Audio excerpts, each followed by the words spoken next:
Então a leitura que fazemos do livro de Ageu é que Deus tinha pressa em fazer com que o povo entendesse sua mensagem e executasse aquela obra. Tanto que ele usa o profeta 4 vezes consecutivas, num período de 4 meses. 4 meses foi justamente o período de duração do seu ministério.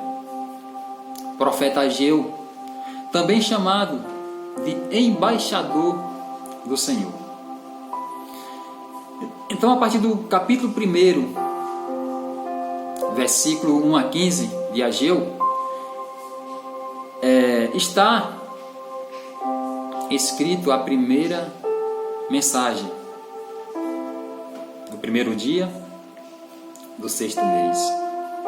A segunda mensagem está escrita no capítulo 2, do versículo 1 ao 9, no 21º dia, no 7º mês.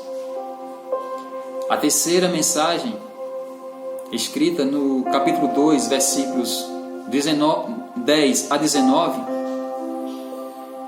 foi no 24º dia do mês 9º.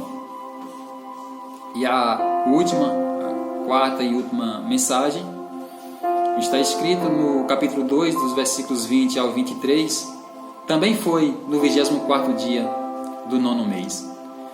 Então notemos que foram apenas 4 meses o período do ministério do profeta Ageu. Notemos também que Deus se apresentava como o Senhor dos exércitos. E quando nós falamos em exército, nos vem a ideia de que exército é sinônimo de fortaleza, sinônimo de poder, sinônimo de vitória. E era justamente isso que Deus queria que o povo entendesse, que aquela mensagem transmitida através do profeta era uma mensagem que estava vindo de um Deus forte, de um Deus poderoso, de um Deus vitorioso, de um Deus que não perde batalha. Um Deus único, verdadeiro. O Deus dos antepassados daquele povo. O Deus de Abraão. O Deus de Isaac e de Jacó. Percebemos, irmãos, que as mensagens de Deus levada ao povo através do profeta Ageu tinham duplo propósito. O primeiro propósito era exortar Zorobabel e Josué como líderes. Esses líderes deveriam mobilizar o povo a reedificar o templo. E o segundo propósito era que o povo reordenassem suas vidas, reorganizassem suas vidas e que dessem prioridade à obra de Deus. A gente entende quanta responsabilidade é para a liderança da igreja. A liderança da igreja é a primeira a receber a missão de Deus. É a primeira a ser cobrada por Deus. Nós vimos que Ageu ele se direcionou primeiramente aos líderes, a Zorobabel e Josué, para que estes mobilizassem, motivassem, animassem o povo para reiniciar aquela obra.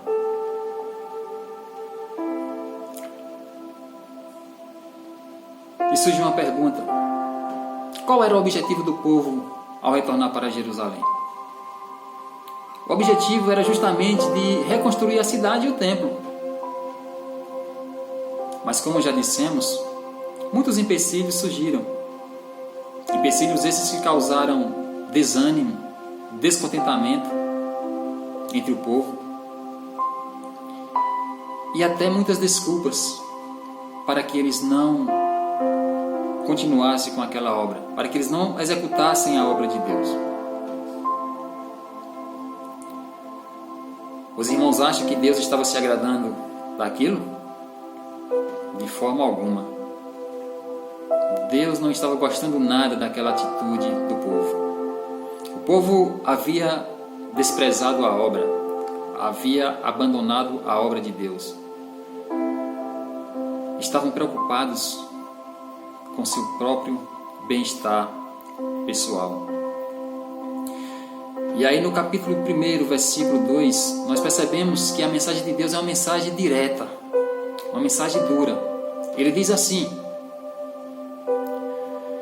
assim fala o Senhor dos exércitos, dizendo: este povo diz, não veio ainda o tempo em que a casa do Senhor deve ser edificada.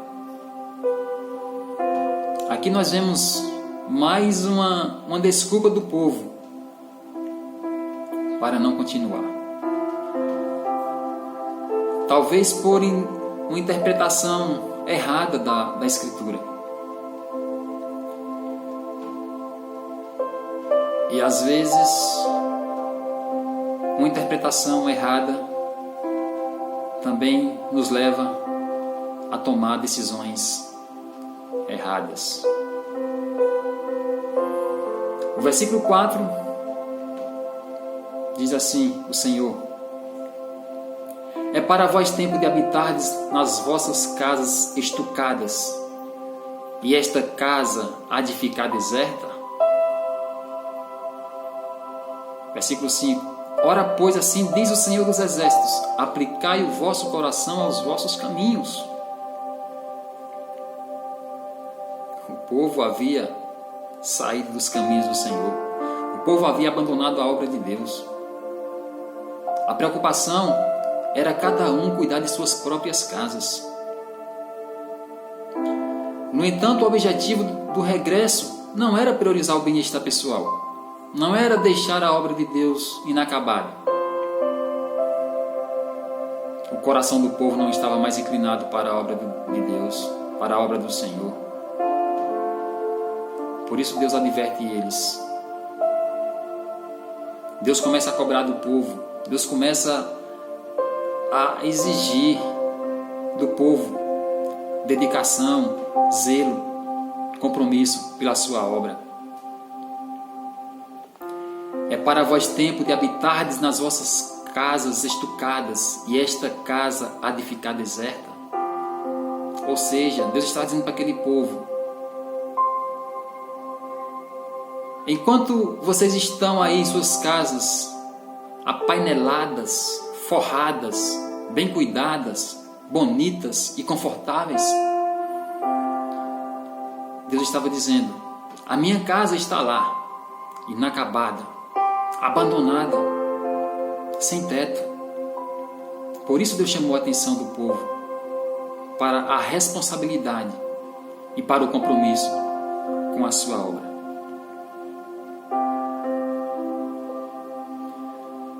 E aqui nós refletimos: quantas vezes nós também agimos dessa maneira? Quantas vezes nós agimos dessa forma? Investimos tempo, dinheiro e outras coisas mais em nosso bem-estar pessoal, e às vezes deixamos a obra de Deus em segundo plano. Quantas vezes preferimos priorizar nossos afazeres?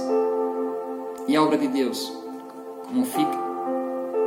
Quantas vezes nos falta o compromisso, o zelo e a dedicação na obra do Senhor? Ah, irmãos, como Deus se entristece quando agimos assim. Deus estava triste com aquele povo, porque eles estavam preocupados mais com cada um, com seus afazeres pessoais, com suas casas. E a obra de Deus, a reedificação do templo do Senhor, era o principal objetivo deles terem retornado para Jerusalém. Mas eles estavam fazendo pouco caso. 16 anos ficou paralisado a obra de Deus. Era isso que Deus estava dizendo para eles: tenham pressa na conclusão da minha obra, e vocês estão priorizando as outras coisas. Jesus diz no Evangelho de Mateus, no capítulo 6, versículo 33, na parte A: buscai primeiro o reino de Deus e a sua justiça. Jesus confirma aquilo que Deus havia dito para aquele povo há 500 e poucos anos atrás. E aí Deus diz para eles que por eles não estarem priorizando a obra do Senhor, é que o próprio Deus havia permitido o céu reter a chuva e a terra reter o fruto. Deus fez também com que uma grande seca atingisse a terra, os homens e os animais, por conta do abandono da obra do Senhor. Deus permitiu que não chovesse. Deus permitiu que a terra não frutificasse. Permitiu que os homens e os animais sofressem com a seca naquele tempo. Nós aprendemos aqui que quando não priorizamos a obra de Deus, quando não cumprimos aquilo que Ele nos mandou executar, corremos um grande risco também de sofrermos as consequências. E é importante frisar que quando Deus age dessa forma, a intenção não é simplesmente nos castigar, executar o castigo. A intenção de Deus é nos corrigir. E sabe por que Ele nos corrige? Porque Ele é Pai. E o Pai que ama o Filho, Ele corrige. E Deus nos ama. Deus nos amou. Antes que nós fôssemos formados, Ele já nos amava. E continua nos amando incondicionalmente. E aí, o próprio Deus estabelece alguns requisitos durante o processo de reconstrução do templo. Um desses requisitos é a prioridade, nós já citamos. Mas aquele povo também deveria ter atitude.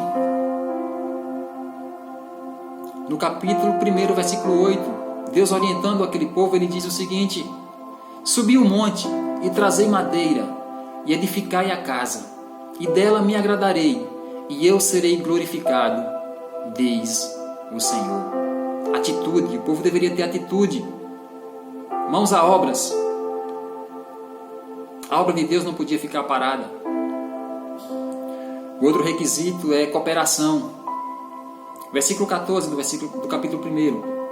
E o Senhor levantou o espírito de Zorobabel, Josué e o espírito do resto de todo o povo. E eles vieram e trabalharam na casa do Senhor dos exércitos, seu Deus. Deus estava falando para eles que o trabalho deveria ser de todos. Deveria haver cooperação entre todos. Zorobabel e Josué como líderes e os demais povos, as demais pessoas. Eles deveriam unir forças e em um trabalho de união, de cooperação, a obra do Senhor teria andamento.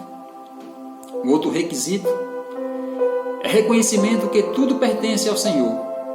No capítulo 2, versículo 8, ele diz: minha é a prata e meu é o ouro, diz o Senhor dos exércitos. Talvez aquele povo estivesse preocupado, estivesse faltando algum material para a construção. E eu entendo aqui que Deus queria dizer para eles: não se preocupem, porque eu sou o dono do ouro e o dono da prata. Eu sou um Deus de providência. Deus é aquele que provê. Principalmente naqueles momentos que mais necessitamos, Ele providencia. Esse é o Deus, o Senhor dos exércitos. Um Deus forte, um Deus vitorioso, um Deus poderoso.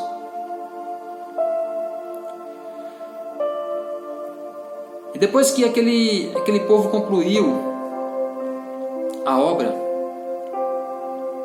daquele templo pós-exílio, algumas pessoas se viram desanimadas e desiludidas. Muitos daquelas pessoas que estavam ali, eles haviam visto o primeiro templo de Salomão.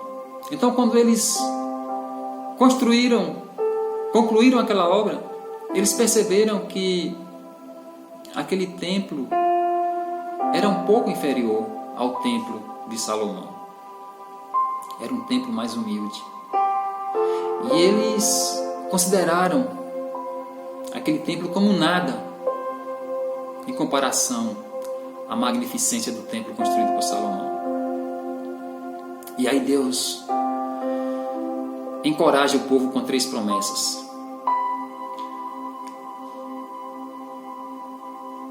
Nós iremos continuar no próximo vídeo.